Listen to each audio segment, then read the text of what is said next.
ございます。画家の基礎です。すいません、寝てます。今日の動画は後ろに見えてます、ポルトガルのポルトの路面電車を描きました。で、ちょっとグレーズとかすごく参考になるかなと思いますので、ぜひ楽しんで見てみてください。それではどうぞ。それでは解説をしていこうと思います。ちょっと小声ですみません。いこうと思います。まず墨入れですね。これ白味という下地に8号かな。8号の P というサイズかと思いますけども、これは形は転写しておきました。だから3点透視図法的になってるの分かりますかね。下の方がギューッと、上の方逆ハの字みたいになってる感じですけども、そこに転写をして、写真をですねこの8号サイズぐらいに拡大コピーして、A3 にプリントアウトしたものをまた拡大コピーして、いろんなやり方あると思うんですけども、例えばなんかこう映写機みたいなんで写す人もいたりもしますし、僕は大体この辺は形は写しと、転写をすることもあったりとか、デッサンをしたりとかする時もあったりとか、人物なんか意外とデッサンとかしたりしますけどね、という形で、ちまちま書いていきます。こういう墨入れの作業も少しこうお見せしておこうかなと、早送りでお見せしたりとかもしていこうと思ってます。30分ほどお付き合いください。どういう風に書いていくのかな。今回多分ですね、グレーズという作業によってすごくこう印象がガラッと変わる瞬間があるので、その部分っていうのを少し楽しんで見ていただけたらと思います。これなぜこうパネルを縦にしたかっていうと、なんていうんですか、天地を逆というかあれにしたかというと、上から下の線が一番楽なんですよね。重力にこうそのままですんで、真横の線とかって、結構大変で、だからこういう風にこう縦の線とかっていう一般的に普通には横なんですけど、縦何を言うとんねんって感じですね。要は縦にが多い場合はこういう風に画面を少し反転させたりとかして墨入れが終了いたしました。でインプリミトゥーラという作業に関しては全面にビューと塗っていくという感じで、塗っていってます。ここのインプリミトゥーラの作業に関しても載せて、しっかり載せている動画とか作り方とかの動画もありますので、そういうのも参考にしてみてください。1層目塗ってで2層目、これが完全に乾いてから、吸収時なのでやっぱりこうある程度早くスピード感持ってやらないとわーっとこうなっていきますので、多少のムラはもう仕方ない、致し方ないという感じでやってですね、いう気持ちで1層目塗ります。とにかく吸収をまず止めるということが大事で、こういうプロセスみたいなのって本当に必要ないとか、絵は魂だっていう方もおられると思うんですけど、それはそれで素敵な描き方だと思いますので、否定しているわけではございませんので、ご容赦ください。私はこういうふうにプロセスをしっかり踏んでいくようなタイプの絵を描いているということでございます。で完全に完成相互2層目のインプリミトゥーラというのをやっていきますと、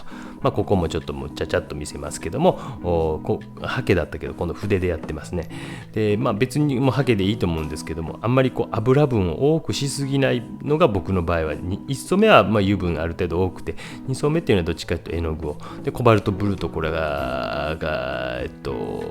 ロアンバーか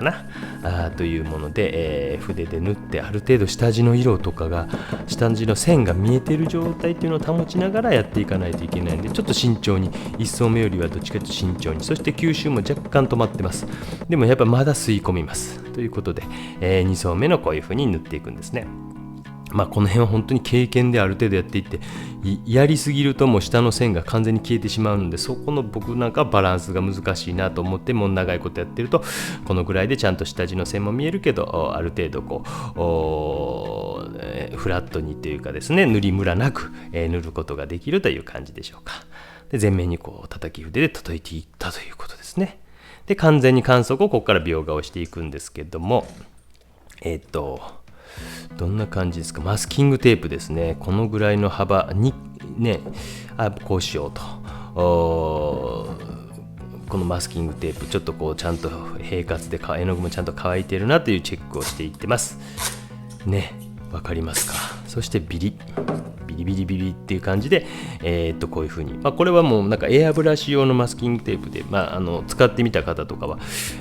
いるかもしれませんけど、やっぱ平滑じゃないといけないし、板画じゃないとなかなか難しいかなと思いますので、板の下地とかじゃないとなかなか難しい画材かなと思います。なんか切り絵的な感じで、これはこれとして作業としては、僕はさっきみたいに子供がお腹で寝てたりする時とか、なんか絵の具は使えないけどなんか別のことできるなっていう時は、なんかこういうこともあんまやったことないですけど、要はこう油絵の具とかで出してね、描くとなると結構ななんていうか体力気力いるわけじゃないですか。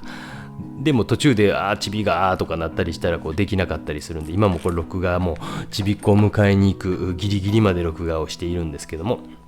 録音ですかね、なんかそういう空いた時間になんかできる仕事を見出して、やっていく生きているという感じでございます。そしてこういう風に今マスキングを前面に貼りました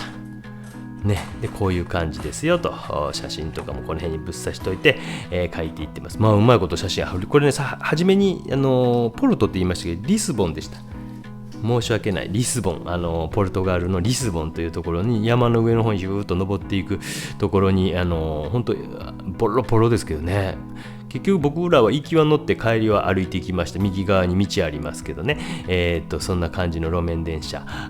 のところを写真に撮って描いていってます。これはライブ配信で一回こう書いたんですね。このライブ配信で、その時には感触がよくて面白かったなと思ったんで、油絵にしようかなということで、要はこう水彩とかを今屋根の部分ですかね、切り取っていってますね。ライブ配信とかそういう水彩とかを一回書いてみて、また描くということもしますし、なかなかこう油絵になると時間もかかるので、こんな塩梅でただ写真だけ見て描こうと思うわけじゃなく、たまにこういう風にスケッチしてみたりで、現場でスケッチすることももちろんありますし、その辺も本当まちまちですけども、時間ない時こんな路面電車の横でスケッチしてたら大変なんで、これは写真を撮って、きました。壁のところベリベリベリ、本当に落書きとかね山ほどしてありますもんね。こうやって見ると細い線とかもビューっとしてます。本物見ていただいたらこういう描き方してんやなっていうのがようわかるんちゃうかなというふうな気がいたしますよね。なんかいろんな僕の場合本当仕事があるの分かりますかね。いろんな仕事をしていて、こういう切り取っていくような、この路面電車の線路のとこギューッと切り取っていくような仕事もあったりとか、結構ベタと絵の具を乗せる作業もあったりとか、逆にグレーズ的なことをしたりとかっていう仕事があったり、細かい描写があったりとか、そしてこうマイクに向かっておしゃべりをするようなことがあったりとか、もういろんなことしてますよね。変な人ですね。変なおじさんだなという感じかもしれません。いろんなことをしていってます。で、こういうちまちま、そしてマスキング1回終了しまして、だいたい壁面の明るいとことかですね、こう絵の具を塗っていってます。ベターっとね、一層塗って、壁とかもダンと、すみません顔がえらい映ってみて申し訳ないですね、ドンと映ってますけど、壁面とかそういうのベターっと塗ったりとかですね、向こうに見える壁面とか、ここ光もろに当たってるからある程度白ダンと白に近いようなクリーム色みたいなダンと置いてあげて、ダンと置いてったりとかしてますね。写真も見ながらですね、影の色の中ってこう難しいんですよね。だから青みがかってるような、紫みがかってるような、どんなもんかなって、ここはやっぱ混色結構難しいなっていうふうに思いますよ。やっぱそこですごいこう特徴とか個性って出てくると思うので、なんかそういうところもちょっと注意しながらやられてみてもいいのかなという気がします。ベベと早送りで、お見せしたりとかしていってます。だから1回目のマスキング、そこまで10分かかりましたね。動画ね、なかなかダラダラ見せやがってって感じかもしれませんけども、で叩き筆とかで叩いて、平滑にしながら壁に光が差し込んでる、多分反射した光とかが右の壁には当たっているんでしょうね。これは乾いた後かな、2層目かな、もしかしてそうかもしれませんね。2層目の乾いた後2層目、もう一回こうマスキングの上に絵の具を塗っていくという作業をしていっておりますね。多少色違ってもいいんですけど、ある程度こう近いような色で、後で絵の具を削ったりしますので、そういうところでなんか印象とかまた変わったりするかなというふうに思いますベタとハイライトであるとか、明るい色であるとか、壁面であるとかですね、という感じです。絵の具の厚みみたいなのを持たせるという効果もありますし、そのあたりというのはいろんな効果が出てくるかなと。ボコッとこう絵の具がします。こういうところなんか壁のね色、影の中の色なんていうのとか、この色なんてどのぐらいかな、今初めに塗った色よりもちょっとこうなんかくすんだような色に塗ってみたりとか、そして叩き筆で叩きます。早い。そしてマスキングテープをベリベリと剥がしていくということをしていくと、こんな塩梅で、出てきますよということですね。ベリね。でこれを僕3回4回と繰り返すことによって、複雑になっていくんですね、私の場合っていうのは。本当にこの描き方は編み出したという感覚かもしれませんけど、なんかこう本当にいろんな描き方あって僕はいいと思っているんで、出来上がったものが面白かったりすればいいと思うんで、いろんな考え方があるというのがやっぱ多様性の時代でございますから、いろんな考え方、価値観がどんどん日本人も出てくればいいんちゃうかなというふうに思いますもんね。なんかですね、壁のところビリビリって剥がしていくと面白いですね。なんとなく電車が走ってる感じに見えるけども、なんかぺったんこのなんかね、感じですけども、立体感みたいなものもあんまり見えないような感じですけども、素敵って感じですか。いやまだまだ全然ようわからんわって感じですか、ね、こういう風にマスキングテープをちまちま外していってます。老眼だとね、結構作業もきつなってきますよね、やっぱりね。今便利な時代ですよね。ここまで見せてくれる人ってなかなかいないんじゃないですかね。絵描きさんでここまでもう全然いいっすよっていう感じで見せてますんでね、別に気にしてませんので全体的に1回目マスキングが終了しました。これではすごいシンプルで、簡単ですよね。そしてカッターナイフでまず平滑にしていってます。こういうところまで見せてますもんね。面白いですよね。この辺にマスキングテープがちょっと残ってるぞっていうことにも、この作業をすると気づくことがあるんですね。ギギ。そうすると平滑になるからですね、マスキングテープがくっつくということでございます平滑にしていく、ね、平滑になってきましたよね。面白いですね。でここから2回目のマスキング、3回目のマスキング、あとは実際描画をしていくという。ほら見つかった。なんか宝探しみたいにマスキングテープ、こんなとこに窓のなんかみたいな感じで見つかるんですよ。とかって言ってですね、そしてまた同じことしてますね。それじゃあかんやろと、やっぱこうやなとね。面白いですね。何日か前にやったこと完全に忘れてますよね。結局はこうやって余った分を切るという感じになります。これで2回目のマスキングテープを貼るという作業をするわけでございますね。ベターっとこうなんか障子紙でも貼るような、空気をどんどん抜いていくような感じで抜いていったりとかしていきながら、ベターっと塗って貼っていきます。フラットじゃないとくっつかないですもんね、これね。これもなんかやっぱだいぶこう長いことやってきたから、仕事自体慣れてきたかなと思いますけど、初めの頃は結構気泡が入ったりとかして、どないしたらええんかなとか思ってやってたんですけど、なんかやっぱ慣れてくるもんですよね。何でもそうなんですけど、仕事ってね、ちょっとずつこう、でも慣れはいかんとか言うてるくせにこのおじさんって感じかもしれませんけど、こういう作業としての部分っていうのはやっぱ慣れっていうのは出てくるのかなっていう気はしますよね。そしてこんな感じでマスキング全面にしました。全面に。そしてマスキングをまた今度は空の部分をベタとこう切り取っていこうということで、切り取ってしていってますね。面白いですね。変な描き方をしはるなこの人って感じですよね。空のところを切り取っていっているぞということがわかりますね。これ下の線がやっぱりうっすら見えるからできるんですよね。なかなかこう皆さんね、この2層目のインプリミトゥーラみたいなのが濃すぎたりすると、ね、見えなくなってしまいますからね、こういう風にやっていくんですよと。本当にこういうのも昔から学生の前では見せてたんですけど、これあんまりやりすぎるとやっぱりこう、簡単にできたような錯覚に陥ってしまうんで、あんまり見せてこなかったんですね。学生さんとかにはね見せてこなかったっていうか、やっぱり自分で編み出した方がいいよと見せてはいて、だけどやっぱこれをもう本当に真似してそのままやるっていう学生がいたけど、やっぱり自分の個性に持っていくまでってすごい難しいし、やっぱオリジナルの人が圧倒的に強いんですよね。だからそういうのはよく学生には言うてました。やってもいいけど自分なりのとかね、奥行きとか遠近感とか立体感とか知らんとこ、なかなかこの方法難しいんですよ。ペタンとしてしまうので、やっぱりすごい基礎的な部分っていうのが分かってないと難しいところっていうのは結構あるんですよ、この方法実は。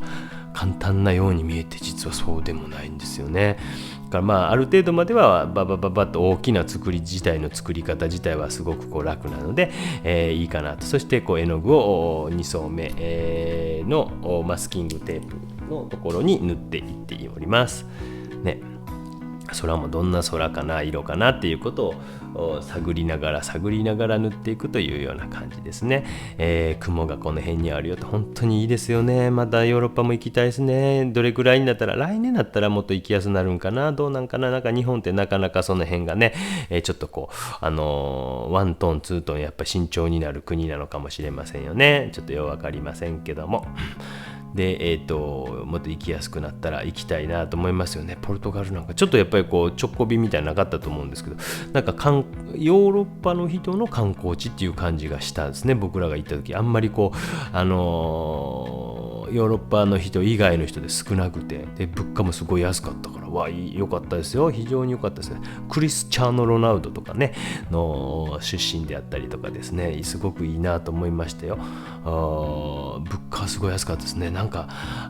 カタツムリ食べた記憶ありますね。なんかこれ食わんかみたいに言われて、じゃあ食べてみるしたら思いっきりカタツムリやって、うちの奥様妻はなんかわーってなってましたけど、僕は全部食べましたけど、大量に、食べた記憶があります。で2層目は塗っていってますね。面白いですよね。物価安かったですね。なんかね、本当にヨーロッパの中でも何か所かやっぱりメインじゃないというと失礼ですけど、例えば、クロアチアとかもなんかやっぱイタリア人とか海を挟んで横側なんで、例えばフランスとかイタリアとかっていうのはザ観光地、世界中の観光地なんですけど、ちょっとポルトガルとかクロアチアとかは、チェコもすごい良かったですけど、やっぱりなんか世界中からの観光地、プラハはそうですけどね、なんかそういうところってなんか面白いなと思いましたよね。ちょっと観光客も少ないけど、物価安いところは安かったりしますよねっていう形で2層目をギューッと塗っていきます。アジアだとどういうとこがいいですか、ここおすすめですよとか、ぜひあったらですね、マレーシアですよって言われるかもしれませんけどね、教えてください。シンガポールいいですよとか、わかんないですけどね。なんかマレーシアはあれですよね、仏教はあれやから、お酒飲めないって噂聞いたんでね、僕のリストからだいぶランクが落ちていってしまいました。残念ながらですね。で絵の具をペタペタと塗っていきながら、お酒が飲めないとさすがにやっぱきついですね。夜とかもね、ほぼ毎日飲んでいる人間なので、お酒が飲めない国っていうのはなかなかタフですね、私にとっては。はい、頑張ります。でペタペタペタペタとマスキング、叩き筆で叩いていってるわけですね。そして剥がすとどうなるんでしょうねって感じですね。でこれ剥がしてにまた、2層目を塗って剥がすと、2回目、絵の具を塗ったところは割愛してないですね。より白くみたいな感じですね。より白くみたいな感じで、だいたい全部に、塗っていきます。空とかもう一回描き直して、雲とかこの塩梅かなみたいな感じとかも描き直していってます。どうですかね。どんなになる、剥がしたらどうなるんかなっていうワクワクを皆さんね、ワクワクさんですよね。ワクワクしながら待っていてください。2回目剥がしたらどないなるのかなね。おじさんのおしゃべりがうるさいっていう人はぜひミュートにしてください。ちょっと動画長いぞっていう時は早送りという機能がおそらくついてますのでね、 1.5 倍2倍とかにして、見ていただいた方がいいのかなという気がいたします。ジュシュシュシュシュって喋るんですか。そうなるとね、そして剥がします。2回目のマスキングを終了して剥がしますね。これは乾かんうちに剥がしている可能性ありますね。たまにせっかちなんでやりますけど、完全に乾いてから剥がした方が絵の具とか手とか汚れないんでおすすめかなとは思いますけど、大きい面積とかって夏場ね、このマスキングテープはっつけたままほっとくってあんまりやめた方が僕はいいかなと思いますよ。だから大きい面積だけでも先にわっと剥がしといてあげたりすることがいいかなと思います。なんかベターっとくっつくこと、今は僕はないんですけど、昔は結構ほったらかしにして1ヶ月とかあったんで、そうなると本当にくっついて取れなくなったりするとかね、ありましたからね。こうやって取っていくとだいぶ雰囲気出てきたの分かりますか。そして、3回目のマスキングして2層目を塗って剥がす。もうここはもうガッと割愛しました。そうするとこんな感じになり、マスキングテープがあって、今剥がす作業をかなお見せするのかな。また同じような感じでやってますね。なんかね、ここのところまた白いハイライトみたいなの塗って同じようなことなんかやってるけど、3回目の今マスキングをして絵の具を塗っていっております。3回やりましたね。この辺はなんか反射光的に影の中やけど光っている光がありますよとか、路面電車のここの土のところの色こんな感じかなっていう感じで今塗っていってますベベベベベベベベベベね、だいぶこうスピード感持ってベベベベベベベベベベという感じで緑色も塗ってベベベベオレンジ色も塗ってですね、叩き腕でタンタンタンタンタンタンタンタンと叩いていってます。3回やりました。20分近くそんなのを見せられたっていう感じで、じゃあどこ今日ハイライトはグレーズのところだぞ言ってたくせに全然いかんやないけっていう話かもしれませんけど、こんな作業をやっとるんですよと。全部店の動画はこうなってしまいますということですよね。これが全部店の本当まさに動画でございますね。もう朝から一人でこう喋ってるとですね、喉がカラカラになってきますね。お水ぐらい用意しとかんといかんなというふうに思いますよね。で剥がしていきました。どうですか、3回目のマスキングでなんか雰囲気が出てきましたよね。でも奥行きとかなんかこうきっちゃない感じみたいなのはあんまり見えてこないですよね。きっちゃないってわかります？汚い、汚いですね、という感じ、でもペタペタっとした感じですけど、こういう感じになりました。そしてこれですね、ここからちょっと全面に濡らしていく作業ですけど、これは青系ですね。ちょっと紫かかったような色でやっていってます。多分これコバルトブルーとちょっとこう赤入れてるんちゃうかなと思います。でそういうので自分で、ウルトラマリンかもしれませんね、ちょっとこう紫っぽいのを画面全面に塗っていってね、全面にそういうティッシュで空の方も塗ってますね。拭き取りながらすり込みながらみたいな感じですね。っていう感じでやっていきます。そして指ですり込んで、ね、グレーズしたのあんまりわからないかもしれないですけど、グレーズをして、そしてこういうとこです。例えばこう、写真見たりしたらなんかつながって、見える下の色と路面電車がつながって見えるところとかで、そういったところみたいなのをこうぐーっとこう描いたりとかしながらつながりみたいなのを描いたりとか、これグレーズって言いますね。これはコバルトじゃなくてウルトラマリンブルーとほんの少しのトランスオキサイドレッド、バーンとシェンナトランスみたいな色とかをだいたい中心に今回はグレーズしていってるんじゃないかなという気がしますね。こうやってですね、グレーズをしながら書き込みながら、そして汚しながら影みたいなものと汚すみたいなものが同時にやられていっているんですね。この段階をね見ていくと、さっきの段階からちょっと前に巻き戻って見てみてくださいね。あら、深みが出てきたわーって感じかもしれませんよね。きっ汚い感じになってきたわーって感じかもしれませんし、そういうところをぜひ見ていっていただけると、やっぱペタッとした雰囲気から少し立体感みたいなものとか複雑さみたいなものが出てきたんじゃないかなというふうに思います。わかりますかね。こういうとこなんかも壁にある汚れみたいなものも少しこう透明系の絵の具みたいなので描いていきながら、汚しながら描いていってるわけですね。わかりますかね。なんかね、すごいわ、もう複雑すぎてようわからんわっていう、本格版ってすごい難しいわ、プロってすごいわって思うかもしれませんけどね。そういうもんですよ、プロってね、大体。そしてこう後ろの緑とかをちょっと入れるとだいぶ雰囲気が出てくると思いますよ。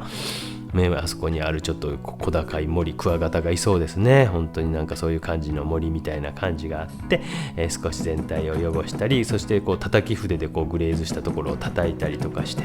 だいぶ印象ね変わりましたよね。ペターっと平面的やったのがどないですか皆さん、変わったんじゃないですか。なんかね、奥行き立体感みたいなの少し出てきたぞいう感じかもしれませんね。グレーズしたとこを叩いたりしながらですね、だんだんこう汚したりすることもしながらですね、少しずつ複雑になってきたことが分かってもらえるんじゃないかなというふうに思います。余分な色とかは拭き取ったりします。こういうところなんかもね、ちょっと書き込みながらグレーズをしながらぼかしながらみたいな作業を繰り返していくということですね。こういうところもそうですね。書き込みプラスなんか影みたいなものとか汚しみたいな感じとかですね、そういったことをしながらですね、そしてこれは毛先に絵の具をつけた状態の筆に、ちょんちょんちょんちょんとすると明るいとこ描いていくとちょっと森っぽくこういうとこね毛先バッと広げた状態ねバッと広げた状態また擬音やなまた擬音使いやったなって感じですね。で明るいところ少し白とかでも描きながら光がギュッと、グレーズしてあるからうっすらと色が塗ってある状態に不透明の色こういう壁とかにピカッと光が当たっているところなんていうのは少し不透明の絵の具かなんかでベタベタベタと塗っていくというようなで壁とかもこういうとこ不透明の絵の具をベタベタベタと光がボンと当たってるそうすると塗り残ったところはちょっと影になったり、するわけですよね、という感じで壁にベタッとこう光が当たっているという状態にしたりとかしながら少し密度をこうやって上げていったという次第でございます。人であるとそしてここにチェンチェンチェンここの石畳的なところっていうのは絵の具を少し厚めに塗ってちょんちょんちょんちょんちょんちょんという感じで塗っていってます。本当にこう平滑に塗るところとか絵の具の筆致を残すところとか本当に様々です。グレーズがあったり不透明こうやってもう全部これ書いてあったのわ大変やわって感じでしょ。全部書いてるんですよね。こういうの全面書いてます。だからこういうのは本物を見ていただくとあら書いてるわって感じだと思います。点々点々ちょっと絵の具を厚く塗ってってます。こういうところっていうのはね、こういうところにある落書きみたいなところもじとーっと描いていきながらですね、少しずつ密度を上げ完成に向かって邁進していっているわけでございますね。こういうとこは細い面相筆と呼ばれる筆とかでやっぱこういう落書き家なんかねすごいですよね。もう決してもうしゃあないからもうずっともうほっとこうっていう感じなんでしょうがね。皆さんなんかを表現したいんですね。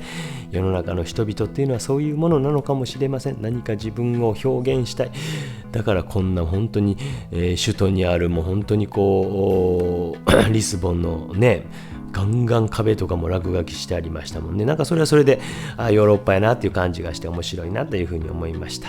壁にある汚れもあれば落書きなんか文字ねなんかよくわからんこういうのあるんですか読めるんですか皆さん。私は読めません。そしてちょっとこれタイムラプスというのも使わせていただいてます。ちょっと動画自体が長くなってまいりましたのでちょこちょここういうタイムラプス的にこう全体を手を触っていくんですよと細かい描写だけじゃなくてこの辺に光を当ててみたりとかなんじゃったりとかっていうこととかですね。そして完全に乾いてから最後の書き込みですねに向かっていきます。またグレーズをしていってますこれは青と茶色みたいな色を混ぜてより深みのあるところより深みを持たしたり絵の具のこう複雑さみたいなのより複雑にしていったりなんか汚れみたいなものとかもより汚れを強調したりとかちょっと右の方今回光ってしまいましたけどもっていうようなことをしていく作業というのをまずグレーズをして全面に絵の具をすり込んで特にこう地面のところのこう石畳的なこの線路のところのとことかっていうのは絵の具が集まって、そこのところにグレーズとかするとよりこうなんか複雑になっていくんですよっていうところとかを本物を見ていただくのが一番本当はいいんですけどね。こういうところなんかは絵の具をボコボコと塗った上にグレーズをしたりとかしていったりスカンブル的に光を当ててみたりとかっていうことをしながら複雑にしていったというわけでございます、ね、どうですかね、コマちょっと近くに寄ってお見せしますとこういうところなんかをグレーズして石畳の上とかこういうところもなんかこうつながって見えるようなところとか指ですり込んだりとか壁のこの路面電車の影が落ちているところとかっていうのを少しこっち側まで持ってきて指ですり込んでみたりとかですね、しながらちょっとずつ複雑にしていきました。光がボンと当たっているとかですね、こういうところも光がボンと当たっているような状態というのを描いていってます。すみませんちょっと喉が今日はなんか調子があんまりよくありません。光バンと当たりましたほらね。だからグレーズしているとこと不透明なとここういうとこなんかバンと生の白に近いような色をのせることによってねこういう風にディティールを最後詰めていったというわけでございますね。本物をぜひ見る機会がありましたらこう書いてはったなとかどうやって書いてんやろ動画一生懸命見たけどそれでも分からへんどとかっていう人もいるかもしれませんもんね。ぜひぜひそういうの本物機会があれば見ていただけるとおじちゃん嬉しいなという感じでございますね、こういうところもちょんと不透明で絵の具で複雑にしていって、こういうところのもねなんかこう電線的なものも描いたりとかしながらですね、だから下地が実は残ってるとこもあるんですよ。そういうのはそういうので楽しんで見てもらえると、いろんな見方ができるんじゃないかなというふうに思います。なんかね、僕の作品油絵はだいぶ高くなってしまっているんで、なかなか購入とか難しいですけどね、こういう動画残ってたらより嬉しいんじゃないですか、皆さんにとってはね。なんかですね、そしてこういうところも最後ネチネチ壁の汚れとかネチネチと書いてます。もう本当にこう時間が経った風合いのある壁みたいなものとかのディティールとかを詰めながら最後完成へと持っていきました。本日もご視聴ありがとうございました。なんかグレーズして汚れて汚い感じになってきたぞみたいなところはすごくポイントになるんじゃないかな、皆さんの参考になるんじゃないかなと思います。こんな感じで最後書いてってんすよ。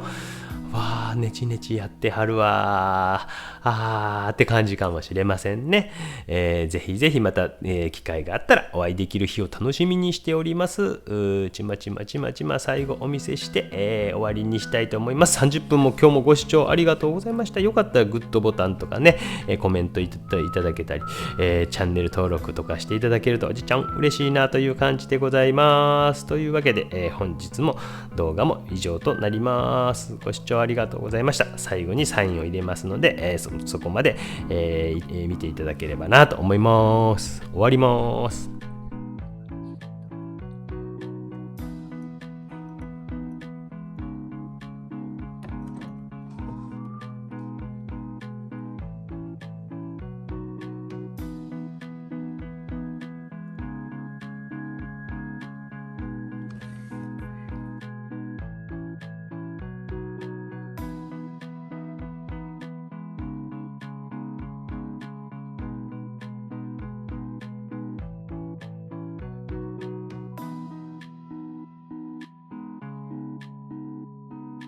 ご視聴ありがとうございました。すみません、小声で。